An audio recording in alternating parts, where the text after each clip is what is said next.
젊은이들이 왜 절망할 이유가 없죠.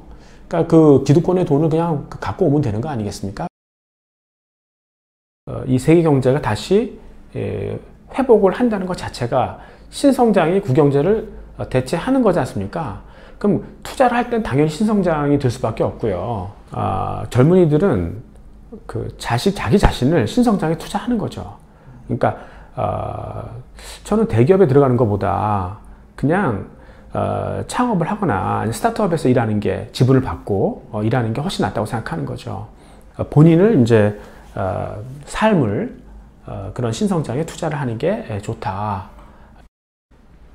그러니까 여러분들의 부모님들이 여러분들이 맞는 부가가치를 좀 비싸게 사줄 수 있는 기득권이 필요로 하는 것들을 만들면 되죠.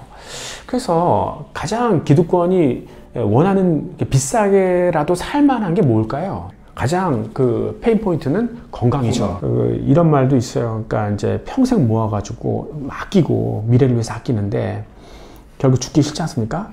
병 걸리면 이제 죽기 6개월 전에 다 쓴다는 말도 있죠. 그래서 이제 헬스케어나 바이오가 뜨는 거예요. 그러니까 그런 걸 여러분들이 만들 만한 어떤 그 실력이 못 된다. 그럼 그런 기업에 투자하세요. 그런 역량 있는 기업에. 그런 분들이 할 수 있는 유일한 방법은 스타트업에 투자하는 거고, 그게 공부할 시간이 없으면 그거를 모아놓은 스타일 ETF 같은 거에 분산 투자를 하는 거죠. 그러니까 민간 기업은 이제 투자를 잘 못하고, 그리고 뭐 지금 뭐 설명력이 많이 떨어지지 않습니까?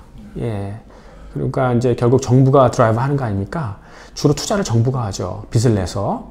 정부가 주로 내세우는 게 ESG지 않습니까? 그러니까 뭐 친환경, 그 다음에 사회적 기업. 이 기업 지배 구조가 단기간이나 장기적으로 볼 수 있는 그런 쪽으로 많이 갈 거예요. 결국은 창업을 주로 누가 하나요? 그러니까 기득권은 뭐 새로운 부가가치를 만들 능력은 별로 없지 않습니까? 투자를 할 수 있을 뿐이죠. 근데 새로운 이 젊은이들이 그런 새로운 부가가치를 위해서 창업을 하지 않습니까? 그 기득권 중에서 이런 창업을, 젊은이들의 창업을 지원하는 사람들은 돈을 벌 자격이 있다는 거죠. 이 기득권들이 이제 창업 기업에 이렇게 투자를 하지 않습니까? 그러면은 그분들이 이 젊은이들의 어떤 성장을 도와주는 거예요. 그 대가로 캐피탈 게인을 찾는 거죠. 근데 머저리티는 역시 젊은이들한테 있는 거죠. 그러니까 주택도 뭐 무너지지 않을 것 같은데요. 그러니까 뭐 특히 요즘에 이제 코로나 사태 이후에 재택근무가 확실히 이제 뭐 중요해졌지 않습니까? 그리고 우리가 코로나를 통해서 이제 깨달은 거는, 물론 이제 성장을 위해서 모여서 일했지 않습니까? 그게 효율적이긴 하죠. 근데 사람들이 모인다는 게 굉장히 전염될 수 있는 환경이지 않습니까? 그러니까 그것도 탐욕이었다고 생각하는 거죠.